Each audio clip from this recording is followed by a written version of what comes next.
Well, this is the one show that I've been dreading the most. And I was hoping it was going to be in 3 weeks, but my gosh, what a season we had, Coach.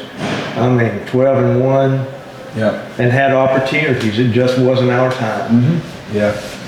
Yeah, it's been a tough weekend for all of us on this couch and really anybody associated with this program. I'm sure it's been tough for our fans. I know it's tough for our kids. We met with them today and kind of had a, kind of end of season meeting with those guys and with our seniors. And I think everybody's so heartbroken because they can see how close we were to coming away with that one. And you have the defending state champs, kind of on the ropes there in the third quarter. And, they're a program, they didn't just crop up overnight. Coach Driscoll's been building that thing since he got there in 08 or 09, whenever it was. And they've been in some big time games over the years. And for us to be able to put that kind of pressure on them and really have a chance to win that game makes it even that much more painful, but also shows us, in our program and the kids that we do have coming back that we're on the right track and what we're doing is working.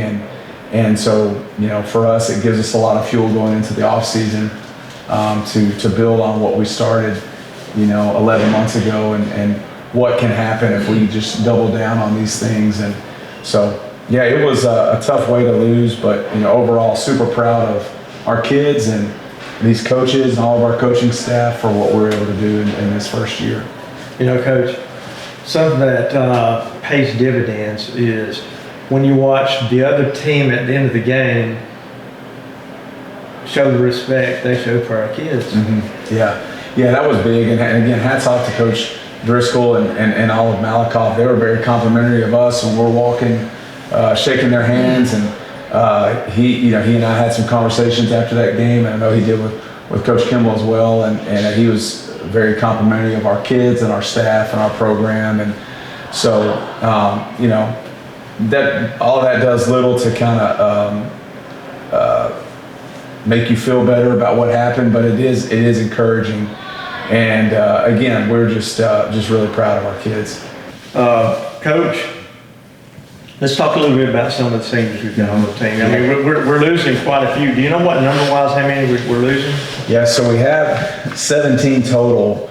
3 of those guys weren't able to play, and those were all injuries that, but due to injuries that they suffered really before the season started. Let's talk about those guys first. Yeah. I mean, the first one was, I think everybody kind of remembers, last Super Bowl Sunday when Christian Biscuit was, in that car wreck and obviously was unable to play this year, but that would be the Bulldogs, by the way. Yeah, but with him, just the spirit that he showed, that he's shown since then. We had the decal on our helmets to honor him, but his attitude and just general outlook on life, inspired all of us and our kids. And he was still a big part of our program this year, but obviously, not having him on the field, hurt us this year. But and then we lost Dallas Lewis this spring, late in the spring, at a 7-on-7 tournament towards ACL. But again, he was a guy who stayed involved in our program and really did a great job of just being supportive but it was something we would have definitely been able to use and depend on this year. And then the last one was Christian McCoy, who hurt his shoulder in fall camp and had to have surgery on that. And so he's another one that would have been a big time contributor for us. And so all of those guys, not having them as a part of this senior class definitely hurt. And but just hats off to all of them for just remaining active and still continue to be around our program. So, but then besides them, we had 14 other guys who all played significant roles on our team, and that's this senior class is one that we're going to miss tremendously from an athletic standpoint, but also from a leadership and attitude standpoint for sure. Coach, let's just go down and I know we've got quite a few of them. We've got some time here. Let's talk about each one of them. Tamias. I mean. Yeah. I mean, I'll let Coach Simmons talk about Tamias. because I know, he coached him, and he's witnessed the growth that Tomias has experienced, and I have too as a person. And I'll talk just about the person. He got up and addressed our team today in a way that he couldn't have done, in January, because he's a very quiet guy, but he stood up and really showed a lot of gratitude and just spoken in a way that was really indicative of the growth that he's shown, as a person. So I'll let Coach Simmons talk about Tomias. Yeah, I think the first thing you think about when you talk about him is, he's the all-time leader in almost every passing category in Jefferson history. A funny story I like to tell is, I walked up, and I won't mention what team it was, but I walked up and they didn't know I was standing there, and I walked through where their coaches were at, and they were looking at me like, well, he sure don't look special. And I think he proved a lot of people wrong with his ability, how accurate he was, and what a leader and warrior he was every week in and week out for us. We wouldn't have been in this position without him. Like he was a very central part to what we were able to do, and just what a pleasure to coach. Like everything I would teach him, he would, all right, coach, we'll do it, and he just bought in from the moment I got here, and just such a fun, like I'm gonna miss him like crazy. He was just so fun to coach. He's one of those guys that he leads by example, doesn't talk a lot. Yeah, exactly. But leads by example. Yeah. Just a stud. And then we go into someone who does talk a lot. That's number 3, Chris Love. Never at loss for words. But he's one of those guys that, immediately when he's in a room, it. And he lights up a room. And everybody likes him. Everybody likes him. When we have college coaches coming through, and whether they're there to see Chris or not, I'll have those guys go up where they shake their hand. He makes an impact on people. And, just unbelievable. And he's better than, and I hope he doesn't take this wrong, he's better than what I thought he would be. I thought he would be just a guy that could go catch a ball every now and then, a fade ball or something, but he helped us on both sides of the ball, and again, just a big-time leader for us. How many one-handers did he get? Yeah, a lot. Offensively and defensively. Yeah, a lot of them. And just what he's able to do, with just getting the ball anywhere in his area, he's going to come, you have to feel really good about him catching it. And he made probably more of those plays than anyone on our team this year, just some kind of jaw-dropping plays. And it was a big-time help for us on defense as well.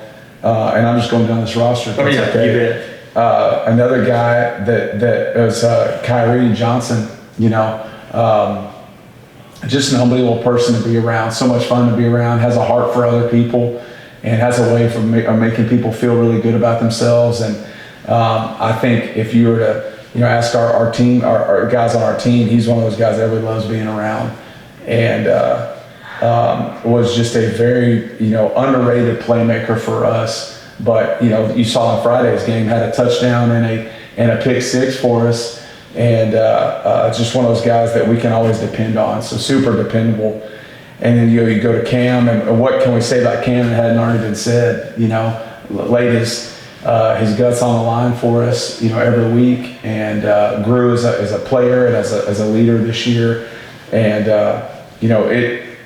we wouldn't have been obviously where we are this year and previous years without him. And he was the first guy that jumped in the boat when I got here, as far as being on board with what we were doing and trying to do. And so I'm forever indebted to him, because without him buying in, it would have been a really tough year. And Coach, he's got a great future ahead of him. Yeah, for sure. Next Daniel Smith. I'll let Coach Kimbell talk about him, but I think the people across the street in the school can see his growth and have talked about his growth as a person, maybe more than anybody else on this roster. As being someone who's really changed the trajectory of his high school career, just because of the way, the changes he's made as a person. But I'll let Coach Kimbell talk about him as a player.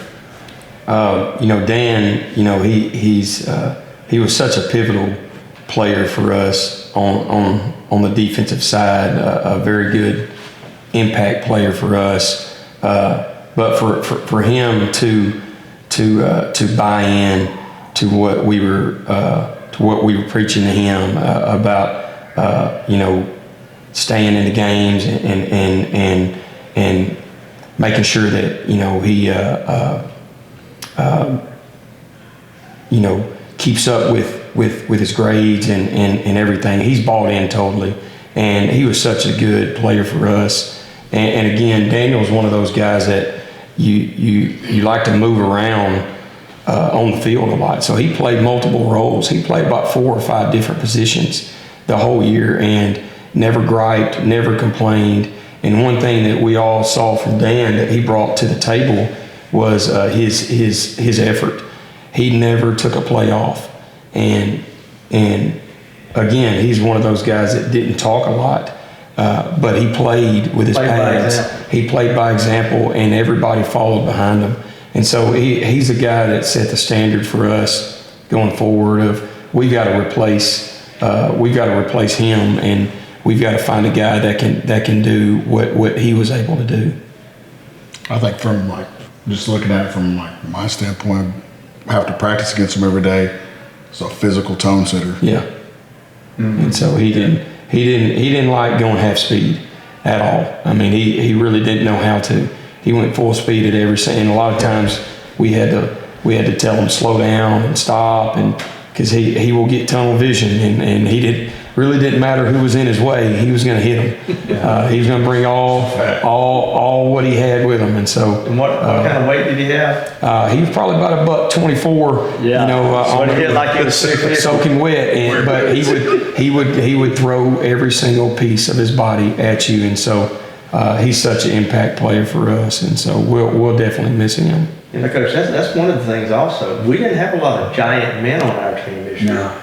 We had some playmakers that are still growing up. Yeah. I mean, that's one thing we kind of used to, I guess, a motivation strategy with our defense was guys, I was telling them, everybody knows the people on our offense. They know the kid. They can name off the guys on our offense. They don't know any of y'all. We're a bunch of no-name kids, and that's how we like it, And, we're good with that, and you guys just kind of relish in that and being, and not to say that they're not any good, but that's just a lot of the guys who get attention on our team are on offense, and so it's a guy like Daniel, who just kind of carried that chip on his shoulder and just brought that mentality with him every day. So moving on down this list, we got my man Vincent Tucker, who is a kid who did show a lot of growth as a person, on our team, and didn't necessarily play just a ton, but would get in there and mix it up when his number was called, and so proud that he was able to just make it through this year with some of the adversity that he dealt with in the off season, and so I'm glad that he was able to be a part of our program, and then moving on down to another guy who had to deal with a lot of adversity, and that's Cornell Nunn. He's one of those kids, when you see him come out of the locker room and get off the bus, you're like, holy smokes, that is a good-looking sucker. And he's extremely athletic and can do a ton of stuff on the football field. And, we moved him around a lot, whether it be defensive end or outside linebacker, and whatever role we put him in, he excelled in, and was a big-time game changer for us on defense. And Coach, a lot of these guys we have, quite a few of them didn't start, but like you said, when they went in, we didn't miss a beat. Yeah. So and then some guy, one guy, which I joked, with the kids that, Friday was his 100th career game here at Jefferson, because it seems like he's been here so long. That's Keyshawn Whitaker. I would have said he's like the Cal Ripken of Jefferson football, but none of them would get that joke. But I know he missed some time last year with his knee, and he was coming back off a knee injury this year, but he just seems like he's been someone who's been here forever, and played a lot of snaps, and he's one of the few guys on this roster that played as a freshman. And, he was just super dependable and one of those guys who was very coachable and just a great kid to be around. And then we get to, speaking of people who are very coachable and great kids to be around, that's Kentrell Perry. He's a program kid, and what that means is he's just someone who's completely bought into what we're doing. has a great attitude. Didn't matter, where we were playing him on the defensive line, and he just continued to get better each week. And playing right next to his twin, Zay Pryor, both of them can't get into. They can't ride every ride at Astro World or Six Flags. Sorry. Because they're not tall enough, but they are super disruptive, and create a lot of havoc, and both have great attitudes. And we're just going to miss them, because of the playmakers they are, but also the presence they are in the locker room. Coach, it's a shame Alex Xavier's not 6'3", because if you were, he'd be playing no doubt. Ball somewhere. No doubt. I mean, he is a problem. He was a problem for our offense, and again, Coach Simmons knows this firsthand because we go good on good in practice. And so we would always talk about, if our guys could block Zay, then they're going to be able to block anybody. And then moving down, Justin Osborne was a kid who joined us this year, and he was extremely disruptive on the defensive line, and someone I wish we would have had longer, because he had a ton of ability, and we just didn't have him long enough to really be able to reach the full potential of what he could do on a football field. But we're glad he was a part of our team. And he moved down to number 7, Jatavian Harris. And there's a lot we can say about him as far as the character that he has. And he's someone, we put him in a lot of different spots on the offensive line, and he never complained, and he excelled in all those areas, and just someone that was super dependable. And a great kid, and has overcome a lot of adversity, and in his personal life, but also in his football career. And we just really appreciate everything that he did for us. And then Devontae Marshall, another kid who's grown a ton as a young man in the last 11 months, and someone who has the size and ability that you would want, and now this year really put it together on the mental aspect of it as well, and really became a player that really started to dominate as the year went on. And then finally, Zach Holscher, another kid who's played a ton of reps for us, and for Jefferson, been playing since he was a freshman, who really grew a lot this year, played guard and center, and is going to have a chance to go play some college football, and just a great kid, unbelievable kid. It's extremely coachable and dependable. And so all those guys, man, we're just can't say enough about that class. We're really going to miss them this next year. I want to say one thing about Ulster. His freshman year, he was a big old lumpy, kind of a ding-dong kid, and all of a sudden he found something he could do. Each year, he got better and better. Yeah. But when you're having a conversation with sometime, ask him about the fish that he got my dog's back, and they cut out, and I found it when I got home. They're fishing in my backyard, and one of them put a hook in the dog's back, and they cut it off thinking it was, and I'm like, petting the dog when I got home. I'm like, what is that? And I realized that's a fish hook. But there'd only been a couple of kids down here. Yeah, I'll have to ask him about that. But that sounds like something he might do. Oh yeah. Oh yeah. But yeah, we're man, I just can't say it. And to all those kids' parents, and I mean, it was just a testament to the people raising them, because they're all great kids and have bright futures ahead of them. So I appreciate the work that their parents have done raising those guys, because they're great young men as well.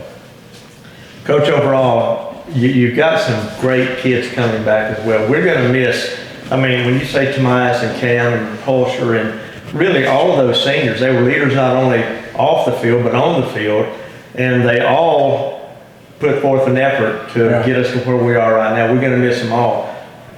But Coach, we got some good kids coming back too. Yeah. And that's what we said in our meeting this morning is now those guys coming back, they know what it takes. They know what it looks like. They know what it is like to play in big time games. There is no more, Jefferson, chokes in the playoffs or anything like that. Yeah. And so they know what it takes now. So now there's no excuse for those guys, because they know the set that we're doing works. And they know that now, the ante is raised now, because now just winning a game in the playoffs isn't good enough, and our goal is to go challenge for the region championship this next year, and that'll be our goal from here on out, because if we're doing that, then we're in the state championship conversation, and we're winning district championships. And so the pressure is going to be on those guys to step up as both leaders and as players to make up for the production that we're losing with these guys. Coach, I've been involved with this team since 1992, and I've seen I missed 7 games in the first 32 years, and then I missed a couple last year because of health issues. But something I see this year I haven't seen in a long time. I've seen it in the past, 30, 35 years. But these guys finished the season knowing what's going to happen next year. I mean, like you said, the system that you guys brought in and they've built into, it's a different culture. I can't explain it. We've had some great coaches over the years, and then we've had a couple that, they just didn't fit in with our kids. But I honestly don't remember seeing, as a group graduated, the underclassmen coming in already expecting to do bigger and better things. Yeah, I think that speaks to one of our core values, which is belief.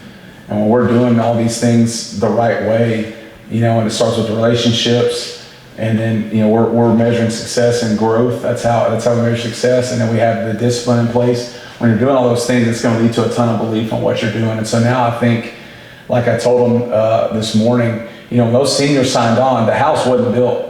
They didn't know what they were doing.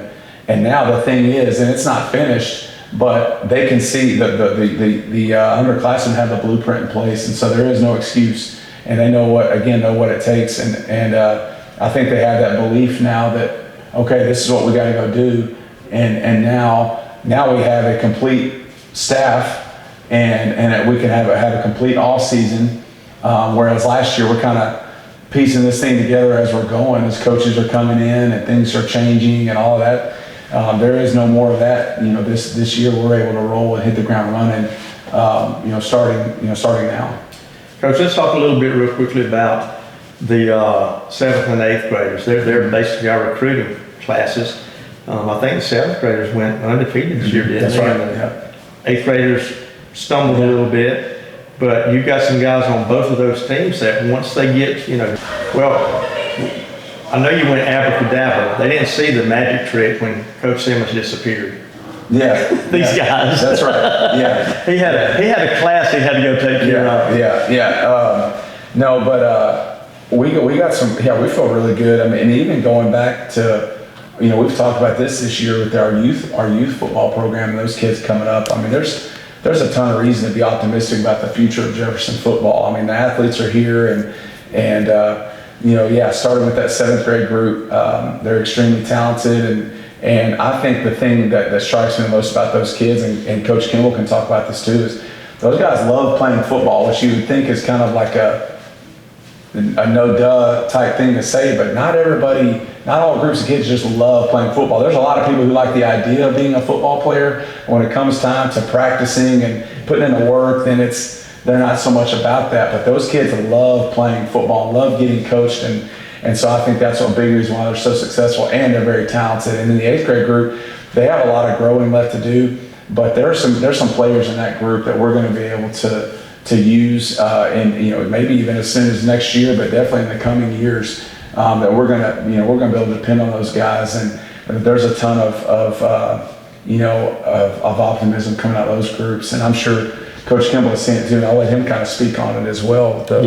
I think with the young group, the 7th grade group, it's not a very big class, but they love competing, and they compete in everything that they do, basketball, football. I'm sure everything that they do that we don't see. I mean, they're all competing. They're a bunch of tough kids too, and the same thing with the 8th grade. And I think the only difference with that one, you have a lot of leaders in that 7th grade group that you need to build with that 8th grade group. And I think having them up here with us next year, they're going to witness and they're going to be a part of what we're doing, and they're going to be with a bunch of our older kids, and mainly a bunch with this sophomore class that we have, which is just like the 7th grade but just bigger. We have a big sophomore class that is the exact same way. They love competing. They play football, basketball, baseball, track. I mean, they're competing in everything, and there's a bunch of winners in that group. And so they'll be saturated with it, and that's going to be something that'll be it'll be a fun group to be able to see the growth that they have, with that. And there's a bunch of big boys in that group, and so there's a lot of good skill in that group, and so we'll have a fun time over these next couple of years seeing the growth in those classes coming up. One thing that you said was saying Coach Bennett, back when he was coaching, was always, you mentioned the kids that play all around sports and that play, he would make those kids be involved in all the sports. Well, I mean, when Jabbar was in college, the coach at UCLA made them go to ballet to help their balance and do things that were not just necessarily football, baseball, basketball, track, all those things, but things that help them generally all the way around. And once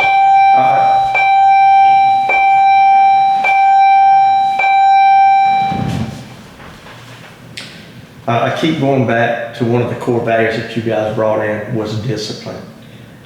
We've got we'll always have some numbskulls that, they're not going to be where they should be, and you always got to keep them in line. But like this year, the discipline those guys had on the field, you go back and watch film we had 4 years ago, 6 years ago, 8 years ago, 12 years ago, we had no discipline on the field. We had guys that would blow up and show their booties and, just not be good citizens, I'll call it, on the football field. I never saw one incident of that this year, not one time. Well, I never saw one of the kids on the sideline get off, take his jersey off, and walk off. Well, that's a testament to this man right here. When you have a leader come in that sets the tone for the program, for the kids, for the coaches, I think he has done a tremendous job of creating that culture and creating that winning atmosphere on and off the field. And I think you have a lot of kids that were eager and needed that. And a lot of those kids are starved for discipline, but it's not there. And there was a lot of instances, in practice where that's where the teaching moments were. So when we got to those games that the kids always knew how to control themselves in and out, because that's one of the things that Coach Taylor has done a wonderful job of, is he was always great about communicating with our kids about the good, the bad, how to deal with things, where it didn't matter who we were playing. And so we were always prepared for that type of game. And our kids did a tremendous job all year of staying in the moment and acting right and being together and playing well together and holding it down. And so that's a testament to Coach Taylor. Well, I mean, we try to just be extremely proactive on things because, these are teenagers, and they're emotional. And they're going every day. Before every game, whether we're playing Sabine or Malakoff, we're going to talk about, all right, guys, here's how we're going to handle if we come up short in this game. Here's what we're going to do. We're going to put our helmets on. We're going to walk across the field. We're going to shake their hand, tell them good luck, congratulations. We're not doing any of this theatrical stuff. Like, now is not the time to throw a fit. Yeah.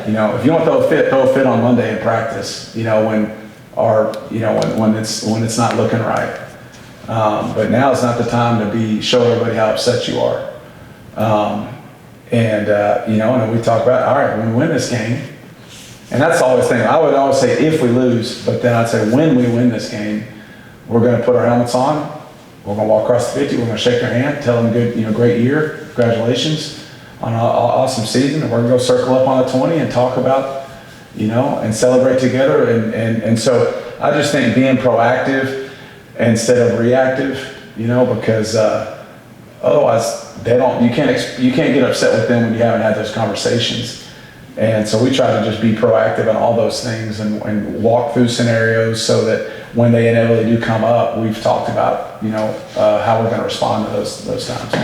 Coach, if you were going to do one thing differently this year, what would it be? Ooh, there's a lot of things. I think, now I'm struggling to think about something, so you may have to cut some of this out, Jay.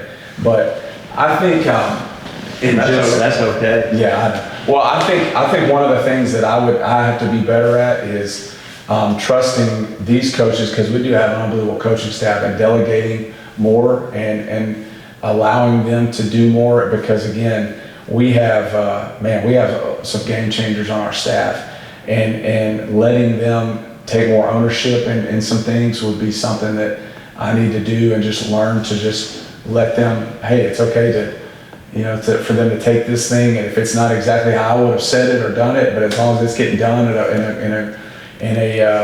a well executed fashion, and I need to be okay with that. So probably just learning to delegate, and sometimes I don't want to ask them to do things because I just want to try to take it on my own and make it as easy on them as possible. But also when you do give over some stuff, some responsibilities, it empowers those guys as well.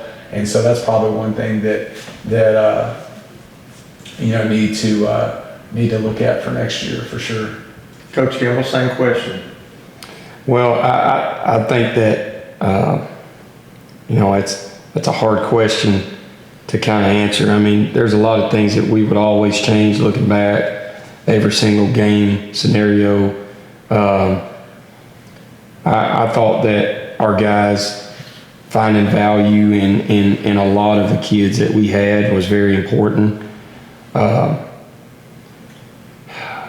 Looking back, of course, I'm always looking back at the one loss that we just had. It's really hard to just pinpoint on one thing that you would change. I tell you one thing that I wouldn't change is how our kids bought in and how our kids played. They played hard. Our kids played hard, and effort is one thing that, especially on the defensive side, you have to have if you don't play with effort. And all year long, our kids played with effort, and a lot of we made plenty of mistakes, but that was one of the things that we harped on most, was our effort level to be able to make up for a lot of things. And so changing,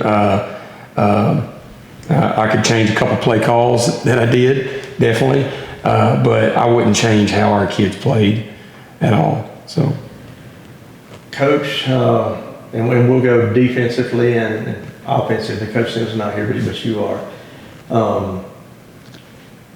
Leaders on the team, leaders that we're going to lose. Mm-hmm. Let's talk about a couple of those. You give us the defense, the offensive side, and you give us the defensive side. Yeah, I mean, offensively, we talked about them. It's it's Tobias, it's Cam, it's Chris, it's Kyrie, it's Holscher. Those are the primary ones that we're gonna lose as far as being leaders. But again, we feel like we have guys, and that's something too, is we can't just say, okay, next kid up, be a leader. We have to model leadership daily and cultivate and grow and develop leaders. And so that's another focus of our off season. It's not just about lifting weights and running and that kind of X's and O's. It's also developing leadership. And so that's another point of emphasis for this off season. Coach Kimbell? I think, a couple of guys right offhand, Keyshawn Whitaker, Zay Pryor, and Daniel Smith. Those three guys for us were so pivotal. And not, Keyshawn Riley probably talked the most. He was the most verbal leader. The other two were just plain dogs, and they played hard, and they played by example, and they were such good advocates throughout the year that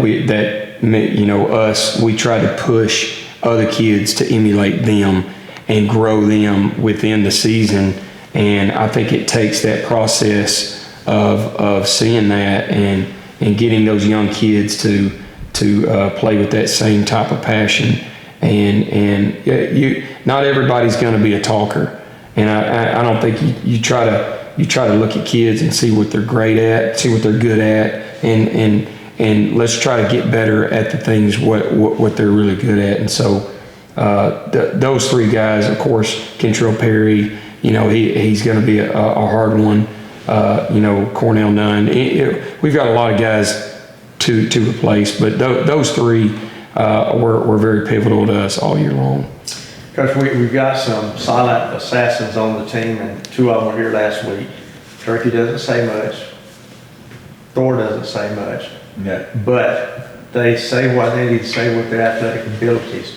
You've got one defensive player and one offensive player. Let's talk about Turkey and your other offensive players that are going to be coming back. And Turkey's not going to weigh 128 pounds next year. No. You guys are going to get him on a nutrition program. If I have to kick in on some of that supplement, I'll be glad to do that. Yeah. Because he is a monster in a little body. Yeah, I used Turkey as an example today when we met with our coaches as someone who has probably grown more than anybody just from a standpoint of his attitude and his maturity. He really has. He's grown up a ton.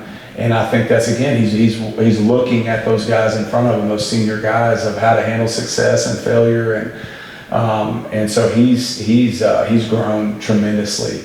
And so we're going to look for him to continue to do that, because really, with as much football as those guys have played, they're really not going to be juniors next year. They're playing almost like seniors. And then that next year, they're going to be, almost like second coaches, that we're going to be looking at. So, he's someone that we're going to be counting on big time. And then, you can just go down the list. Travis, Jacoby Morrow, Trey Moss is another one we're going to be looking at. Keeland, Williams, Kingston, Nelson, Will Baldwin. We could keep going. Avery, Lawson. Those are guys that, they won't be seniors. A couple of those guys will be seniors, but most of those guys are going to be juniors. But it's like they're going to be big time leaders for us, and have seen what it takes now, and it's been modeled for them by the senior class that's leaving. And so there's, we're going to be looking for those guys to step up big time. Defensively, watching Thor this year, I look a lot at when I'm watching the players, who steps up and who is a leader on the field. And you guys have already established who those people are. But I like to see it when I see somebody and Thor, he's back there, he's watching where everybody's lined up, and then all of a sudden you'll see him tap them or move over 6 feet or whatever, and it's got to be a great thing.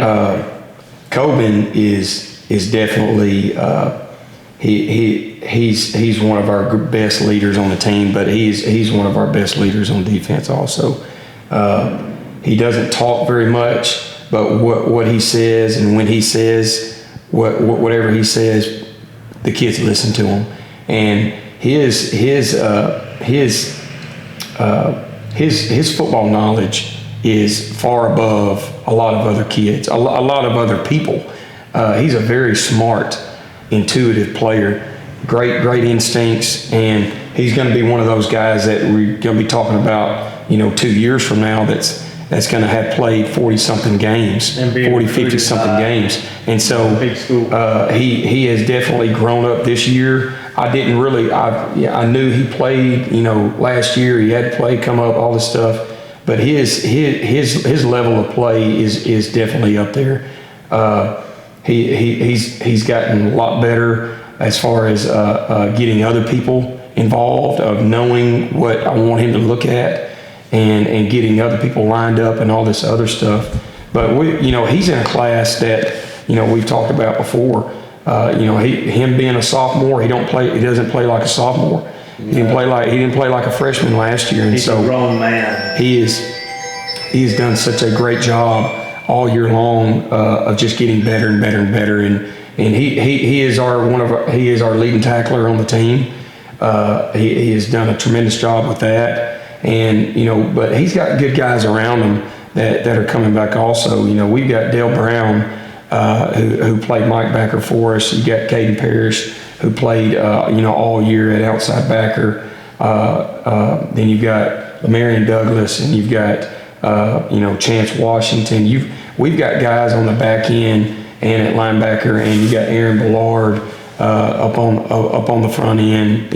Bryson Mosley, guys that have a lot of games under their belts, and so it's not like we're going to have to just a great turnover. We've got guys that played a lot of snaps and played a lot of crucial snaps all year long, and we were very fortunate enough to have a lot of guys go one way, and all of our dudes that played defense, it's 15, 16 of them, all of them played. It's not like they just, stand on the sideline. Every single one of them got in there and they mixed it up, and they learned a lot. And so and a lot of them are eager, are very eager. They want to get back on it right now and go back to work. And so,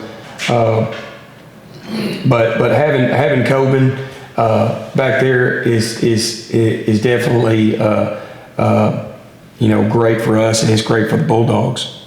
So, Coach, let's talk about some of the positions you're going to have to fill next year offensively, and who do we have that might step up and replace Tomias? Some of those guys. Yeah, we have a few guys that we'll look at.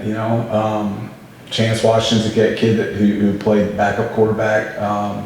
This year and got in and got some meaningful reps there. And of course, he's a sophomore this year. Yeah, he's a sophomore this year. Of course, Coben's played that position before and can do some things from that position as well. And so those are probably the two guys that will get the most reps in the spring. I'll tell you what I do know about Thor. He can sling a ball downfield. You guys, I'm sure you've seen it in practice, but he can throw it downfield. Yeah. And then, again, just as far as like where you're looking at running back position, that's going to be a really deep position for us. And how do you replace Cam? Well, you're probably not going to do it with one person. It's going to take, a committee. But, we feel really good about the guys we got coming back there. And Jacoby Morrow, Trey Moss, Dale Brown, all three guys that can run it. Even Demetrius Carr, as a kid who's a freshman this year, is going to be a sophomore next year. He can tote it. And there's, we got a bunch of kids that can run the rock. And so the cover's not there. It's not a rebuild. It's a reload. We feel like, and it's just getting the right guys in the right spots. Chris is going to be another one that's going to be harder to place, but we have younger guys coming up. They're just not 6'3", can jump 11'6", and pull down the ball one-handed. Yeah. I mean, again, receiver is another spot. If we wanted, I didn't even mention Turkey in our running backs because.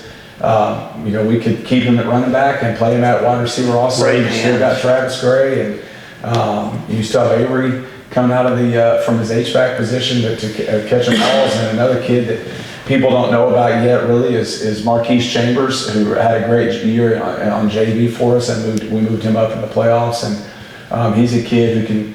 He is kind of a taller kid and a thicker kid who's going to put on some weight this offseason, and we have really high hopes for him as well.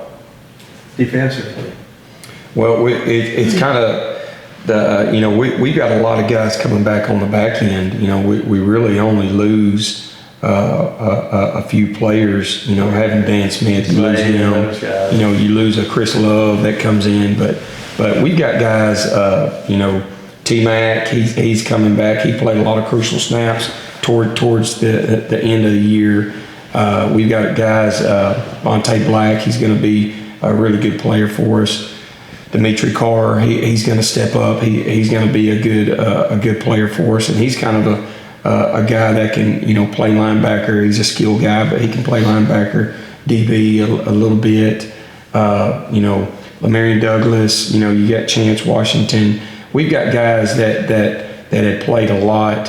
On the back end, return all three guys that played linebacker and. On the front end, we've got guys that we moved up during the playoffs.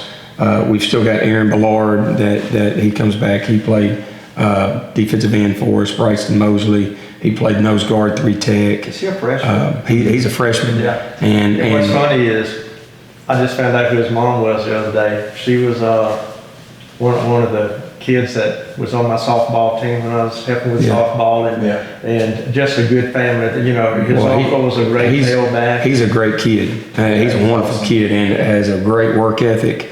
Again, he played a lot of crucial snaps, played every game, and he's going to bring back a lot. He's going to be one of those that has probably played more games than anybody by the time his career ends. And so, and he's only a freshman. He doesn't look like a freshman. He doesn't play. He's very mature for his age. And so we've got guys that we're going to return, and we got some guys that played a little bit of JV snaps and everything. They have high motor and play with great work ethic and a bunch of dogs. And so we'll have the best 11 out there on the field, and so we're very excited about who we got coming back. And one good thing is, with the JV bar and the varsity practicing together, you guys get to watch those guys all year long, intermingle with varsity squads. And, you know, the small school, that is one advantage that the big schools don't necessarily get. Yeah.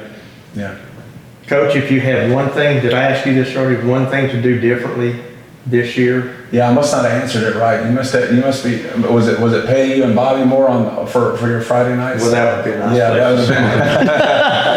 I'm going to tell you what. I've done a lot of years and not got paid anything. It's not about money. Oh yeah. Well, I appreciate it. We appreciate everything y'all do. I think this whole production. You and Jay and Greg and everybody making this thing.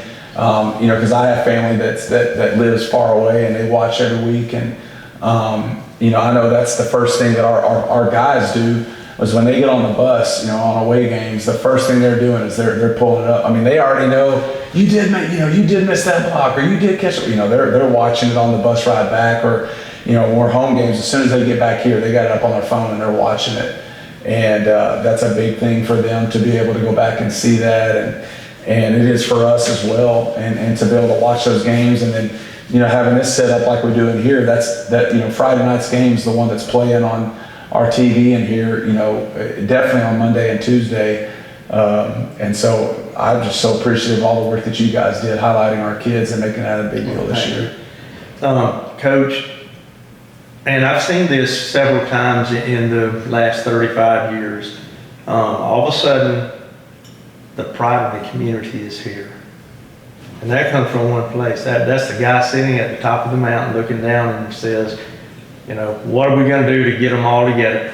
We had people sitting beside each other the other night that might not have liked each other, but for that 4 hours, they were best friends. Well, and that's why I think that, football has, from NFL to college, and it's gotten to be where it's just lost a lot of the purity of it, and even big school, high school football, where you're talking about in the Metroplex and these big cities where you're dealing with trainers and 7-on-7 coaches, and I think at our level, is the best. It's the most pure football. It's the most pure, and you're sitting at Riverport Barbecue. Shout out Riverport Barbecue.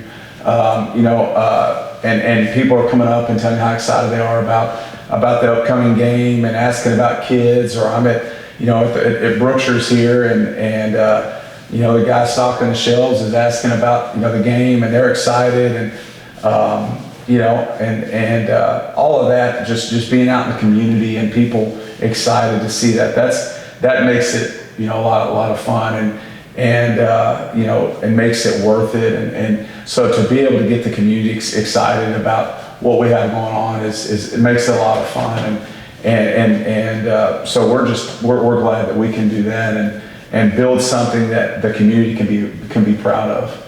To have 700 or 800 people come to the pep rally.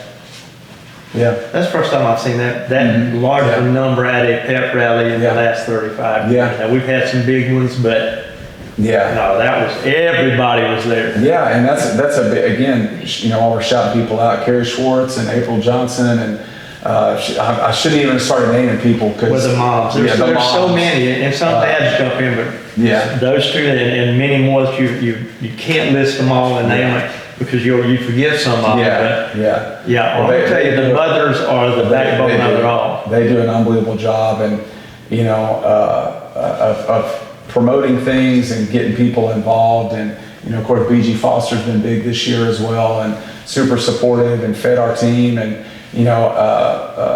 and so we're just, it takes a community. And I said that when I got here, that in order to be successful, that's, community support is one of the tenets that you have to have if you want to have a successful program. And fortunately, we have that. And the people make the place, and we are just really enjoying being a part of this community. My family is, and we love it, and we're excited to be Bulldogs.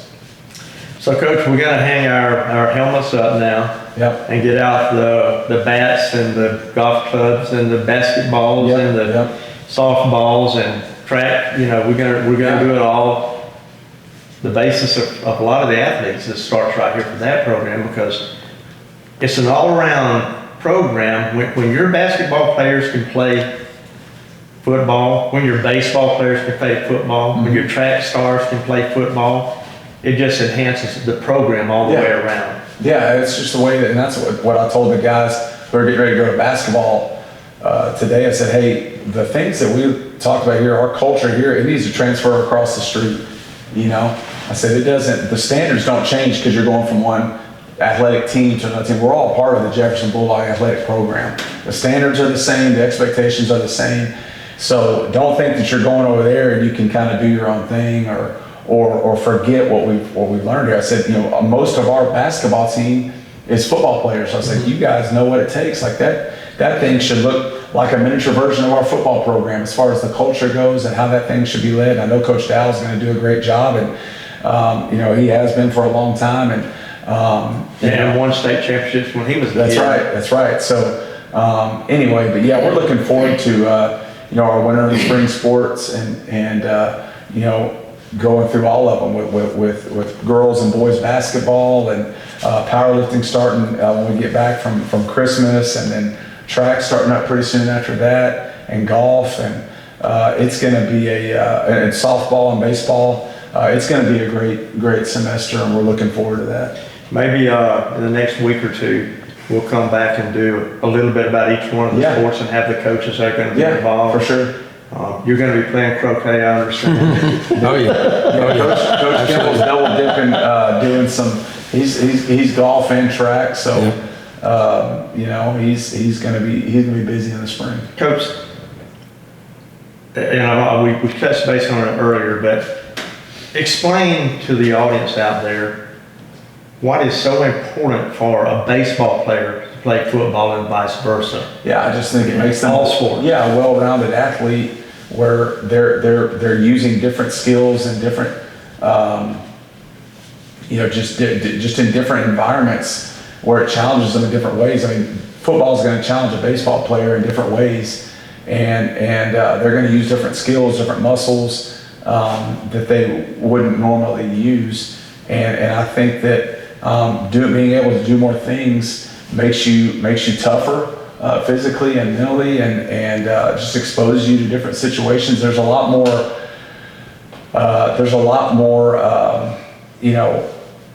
I guess a solo aspect of baseball where it's just you at the plate. Like you got to do it. You got to come up big. Whereas in football, it is more of kind of a team sport as far as that goes. But I think it builds some mental toughness, being able to, hey man, it's 3-2 count and 2 outs, and you got to come up big here, or your team's not going to pull through, or same thing with track. Strikes, and same thing with track. There's the individual component, but then there's also the team component, and we're going to make a big push. We told our kids today, hey, if any of you are thinking that this off season you're just going to go home at 3:30, that's not going to be the case. You're going to be doing something, and if you can't find something to do, we're going to have something for you. So,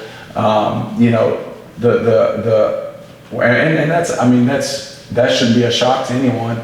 That we're not gonna, we can't think we're gonna be able to go home at 3:30 from January to May and go back and beat a Malakoff next year in the 3rd round. That's just not going to happen. And one another aspect of that is for some kids, this is a second home. Yeah. They spend more time here maybe than they do in the house. They do. Yeah, absolutely. And you guys are fathers and mentors and leaders through all aspects of their life. They'll never forget you guys. Yeah. Yeah.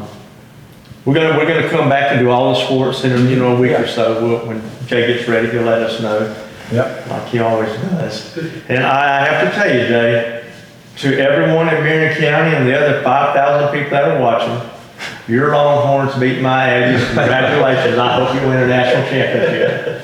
Hey, That was hard to say right there, baby. It takes a real man to admit that. Takes a real Aggie to admit that, but Yeah. but we pick on Can we each other get you year on camera round. throwing up the horns, or is that too I'll much? even do it for you. Look at that. All right. From this point forward, I'm a Longhorn fan. Okay. In the championship. Let's clip that, Jay. I'll get it one more time today. There you go.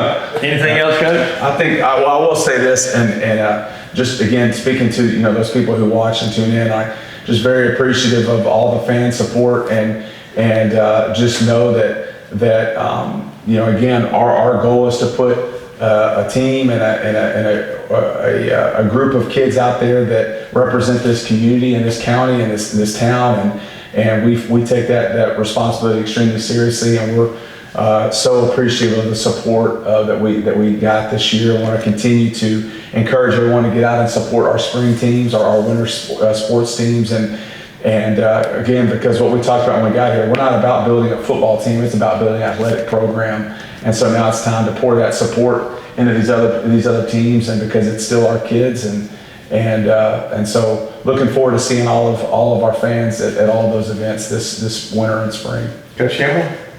Yes, and to kind of piggyback off of Coach Taylor, we thank everybody that's involved, from technology, from you, and it takes everybody for this thing to get to where we're trying to get it to, and really want to thank all the parents and all the kids and grandparents and aunts, uncles, everybody that's a part of this, and really want to thank Coach Taylor. And I think he's a great leader of men, and he's a great leader of people. And we all wouldn't be here, doing the things that we're doing without his leadership. And one thing Coach Taylor mentioned earlier, it's not all about just the male athletes. We're going to do a show program the next week or two. Have the female coaches come in, coach everyone from basketball, softball, bring all those guys in, and we're gonna do a segment on the athletic ladies as well. Yeah, Awesome. Yeah. Okay, guys, 12-1. We're just getting started, baby. There you go. We're gonna roll them again next year. Yes, sir. Thank you.